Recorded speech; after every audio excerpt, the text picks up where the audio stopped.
Good morning, and welcome back to Daily Dhamma, a letter to our children.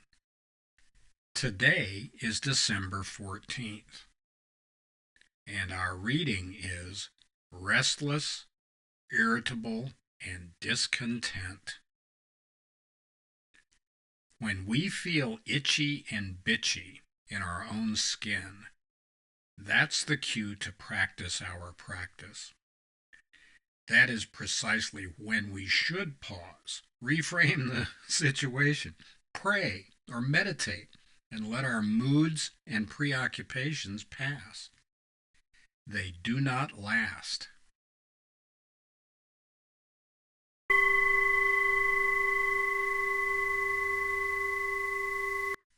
Our friend, the mangy jackal, maybe just waiting wouldn't have cured his mange, but you know what I'm talking about. We get all wrapped up in how everything's so bad and it's terrible and we got to do something about this right this minute, and God, I'm going to explode if I don't get what I want. And it turns out that restless, irritable, and discontent feeling is going to pass. You know, it says in the Bible, and it came to pass. It doesn't say it came to stay. It says it came to pass. These things that are temporary, that are evanescent, they just kind of float in and past us and stuff like this. If we're so worked up about that stuff that we take precipitous action and make irrevocable decisions and jump up and down and scream and yell, that's not going to work out well for us in the fullness of time.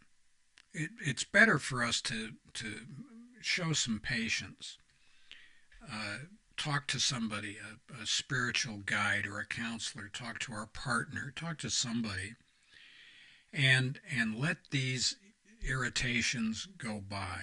They are not permanent. They're unsatisfactory, and they are not the self. These are just manifestations of the five khandhas, and we should not be setting our course by temporary dislocations. Of course, that's just our opinion.